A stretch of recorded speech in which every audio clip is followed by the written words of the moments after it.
ಕಾಂತಾರ ಚಿತ್ರ ಈಗ ರಾಷ್ಟ್ರ ಮಟ್ಟದಲ್ಲಿ ಸದ್ದು ಮಾಡ್ತಾ ಇದೆ.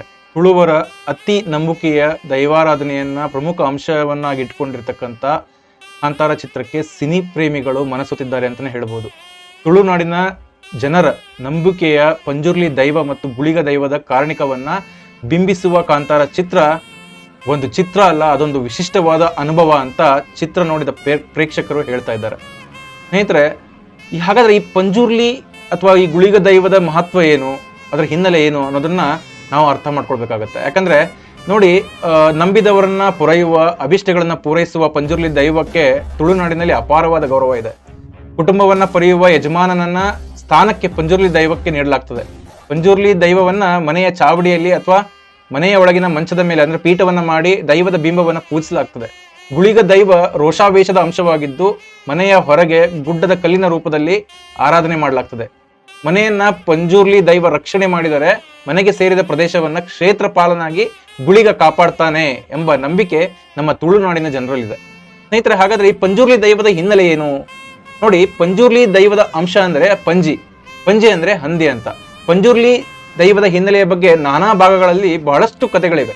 ಈ ಹಿಂದೆ ಕೃಷಿ ಪ್ರಧಾನವಾದ ತುಳುನಾಡಿನ ಊರಿನೊಬ್ಬ ಪ್ರಮುಖ ಕೃಷಿಗೆ ಭಾರಿ ಕಾಟ ಕೊಡ್ತಾ ಇದ್ದ.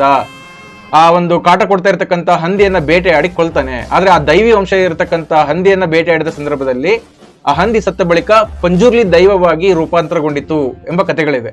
ಹೀಗೆ ದೈವಿ ಅಂಶವಾದ ಪಂಜುರ್ಲಿ ಮುಂದೆ ಗ್ರಾಮವನ್ನ ಉದ್ಧಾರ ಮಾಡ್ತಾ ಎಲ್ಲರಿಗೂ ನಂಬಿಕೆಗೆ ಭಯಭಕ್ತಿಯ ಶಕ್ತಿ ಆಯಿತು ಅಂತ ಹೇಳಲಾಗ್ತದೆ. ಈ ನಂಬಿಕಸ್ಥ ದೈವ ಪಂಜುರ್ಲಿಯ ಹಿನ್ನೆಲೆ ಏನು ಅಂದ್ರೆ ಬಹಳಷ್ಟು ಜನ ಬೇರೆ ಬೇರೆ ವಿಚಾರವಾಗಿ ಹೇಳ್ತಾ ಇದ್ದಾರೆ. ಪಂಜುರ್ಲಿ ದೈವ ಧರ್ಮಸ್ಥಳದಲ್ಲಿ ಅಣ್ಣಪ್ಪ ಸ್ವಾಮಿಯಾಗಿ ಬೇರೆ ಬೇರೆ ಭಾಗಗಳಲ್ಲಿ ನಾನಾ ರೂಪದಲ್ಲಿ ಆರಾಧನೆ ಮಾಡಲಾಗ್ತದೆ ಅಂತ. ಕುಟುಂಬದ ದೈವವಾಗಿ, ಊರಿನ ದೈವವಾಗಿ, ಗ್ರಾಮದ ಪ್ರಧಾನ ದೈವವಾಗಿ ಪಂಜುರ್ಲಿ ದೈವವನ್ನ ಆರಾಧನೆ ಮಾಡಲಾಗ್ತದೆ. ಕುಟುಂಬದ ಯಾವುದೇ ಸಮಸ್ಯೆಗಳಿರಲಿ, ಪಂಜುರ್ಲಿ ದೈವ ನೇಮ ನಡೆದ ಸಂದರ್ಭದಲ್ಲಿ ಎಲ್ಲರಿಗೂ ಒಗ್ಗೂಡಿಸಿ ಸಮಸ್ಯೆಗಳನ್ನ ಬಗೆಹರಿಸತಕ್ಕಂಥ ಉದಾಹರಣೆಗಳು ತುಳುನಾಡಿನ ಭಾಗದಲ್ಲಿ ಕಾಣಸಿಗುತ್ತೆ. ಎಷ್ಟೋ ನ್ಯಾಯಾಲಯದಲ್ಲಿ ಬಗೆಹರಿರತಕ್ಕಂಥ ವ್ಯಾಜ್ಯಗಳನ್ನ ಪಂಜುರ್ಲಿ ದೈವಗಳ ಮೂಲಕ ಬಗೆಹರಿಸಿರ್ತಕ್ಕಂಥ ಘಟನೆಗಳು ಕೂಡ ನಮಗೆ ಕಾಣಸಿಗುತ್ತೆ. ಕಷ್ಟದಲ್ಲಿ ಬಹಳ ನೆರವಾಗುವ, ತಪ್ಪಿ ನಡೆದಾಗ ಎಚ್ಚರಿಸುವ, ಸದಾ ನಮ್ಮನ್ನ ಕಾಯುವ ದೈವ ಪಂಜುರ್ಲಿ ದೈವ ಅಂತ ತುಳುನಾಡಿನ ಜನರು ಅದನ್ನ ಪ್ರೀತಿಯಿಂದ, ಭಕ್ತಿಯಿಂದ ಪೂಜೆ ಮಾಡ್ತಾರೆ. ಸ್ನೇಹಿತರೆ, ಬಹಳಷ್ಟು ದೈವಗಳ ಶಕ್ತಿ ಇದೆ ತುಳುನಾಡಿನಲ್ಲಿ. ಆದ್ರೆ ಈ ಒಂದು ಪಂಜುರ್ಲಿ ದೈವಕ್ಕೆ ತುಂಬಾನೇ ಮಹತ್ವ ಇದೆ. ಯಾಕಂದ್ರೆ ಇದೊಂದು ಗುಳಿಗ ದೈವ, ಒಂದು ಪ್ರಧಾನ ದೈವವಾದ ಗುಳಿಗ ಕ್ಷುದ್ರ ದೈವವಾಗಿದ್ದು ಮನೆಯ ಹೊರಗೆ ಆರಾಧನೆ ಮಾಡಲಾಗ್ತದೆ. ಎಲ್ಲರೂ ತಾಯಿಯ ಹೊಟ್ಟೆಯಿಂದ ಸಹಜವಾಗಿ ಜನನ ಹೊಂದಿದರೆ, ಗುಳಿಗ ದೈವ ಮಾತ್ರ ಹೊಟ್ಟೆಯನ್ನೇ ಬಗಿದು ಹೊರಬಂದ ಕಥೆಗಳಿವೆ ಅಂತ ಹೇಳ್ತಾರೆ. ಈ ರೀತಿ ಗುಳಿಗ ಸದಾ ಹಸಿವಿನಿಂದ ಕೂಡಿದ್ದು ಕೋಳಿ ಬಲಿ ಕೊಡುವ ಸಂಪ್ರದಾಯ ಕೂಡ ತುಳುನಾಡಿನಲ್ಲಿದೆ. ಗುಳಿಗ ದೈವ ಕೆಲವೊಂದೆಡೆ ಇತರ ದೈವಗಳೊಡನೆ ಇದ್ರೂ ಕೂಡ ಕ್ಷೇತ್ರ ಪಾಲಕನಾಗಿ ಸಪರೇಟ್ ಆಗಿ ಗುಡ್ಡದ ಪ್ರದೇಶದಲ್ಲಿ ಇರ್ತಾನೆ ಅಂತಕ್ಕಂಥದ್ದು ಒಂದು ವಾಡಿಕೆ.